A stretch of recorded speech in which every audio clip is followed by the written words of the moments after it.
सुंदरपुर गांव अपने राज छुपाए हुए था। इंडिया के दिल में बसा हुआ यह एक ऐसी जगह थी जहां गुजरा हुआ कल धूप बत्ती की खुशबू की तरह हवा में तैरता रहता था। अनन्या ने हमेशा इस गांव से, इसकी पुरानी धुनों और परंपराओं से एक रिश्ता महसूस किया था, लेकिन उसके दिल पर एक साया मंडराता रहता था। ये साया था उसकी दादी के गायब होने का, एक ऐसा गायब होना जिसने उसके बचपन को हमेशा के लिए उदास कर दिया था। साल गुजर गए थे, पर फुसफुसाहटें अब तक बाकी थीं, पत्तों की सरसराहट में और कुएं के पानी की लहरों में गूंजती हुई। अनन्या खुद को अक्सर गांव के बुजुर्गों द्वारा सुनाई जाने वाली कहानियों की ओर खींचा हुआ पाती थी। चटकती आग के पास फुसफुसाई गई कहानियां कहानियां जो प्राचीन आत्माओं और भूली हुई विद्या के बारे में बताती थीं। ये कहानियां उसे मोहित और भयभीत दोनों करती थीं। वे उसे उसकी दादी की याद दिलाती थीं, एक ऐसी महिला जो जंगल के रहस्यों और हवा की फुसफुसाहटों को जानती थी। अनन्या अपनी दादी के गायब होने के पीछे का सच जानने के लिए तरस रही थी। सच्चाई में थोड़ी शांति पाने के लिए उसे क्या पता था, जवाबों की तलाश उसे खतरे और दहशत से भरे रास्ते पर ले जाएगी। पुराना पुश्तैनी घर गांव के किनारे पर खड़ा था, जो समय और याददाश्त का जीर्ण शीर्ण प्रमाण था। यह सन्नाटे में डूबा हुआ एक जगह थी। इसकी दीवारें बीती पीढ़ियों की गवाह थीं। अनन्या हमेशा से उस घर की ओर आकर्षित होती रही थी। उसकी उदासी के बावजूद उसे उसकी जर्जर दीवारों के भीतर अपनी विरासत से जुड़ाव महसूस होता था, अपनेपन का एहसास जो उसे कहीं और नहीं मिलता था। एक दोपहर उसने घर का पता लगाने का फैसला किया, इस उम्मीद में कि कुछ तो मिलेगा, कुछ भी जो उसकी दादी के भाग्य पर प्रकाश डाल सके।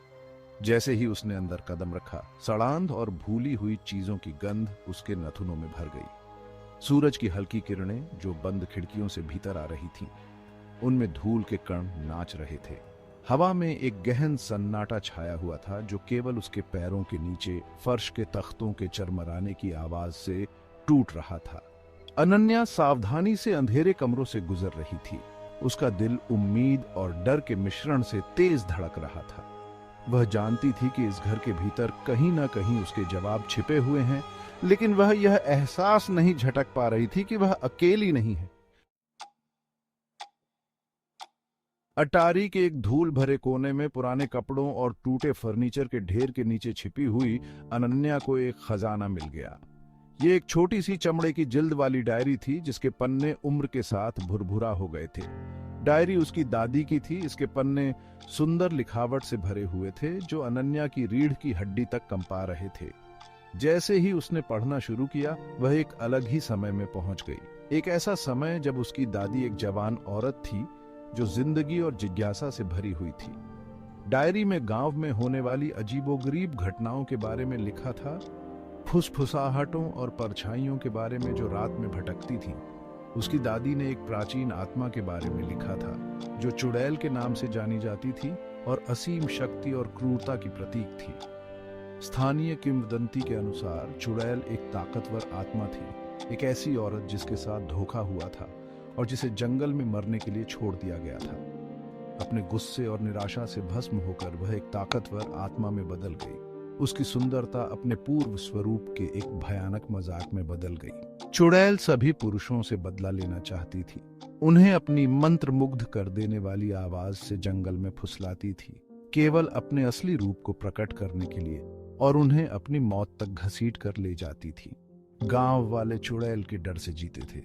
रात होने के बाद जंगल जाने से बचते थे और अपने बच्चों को अपने घरों की सुरक्षा से बहुत दूर न भटकने की चेतावनी देते थे। अनन्या की दादी की डायरी ने धीमे स्वर में चुड़ैल के बारे में बताया था।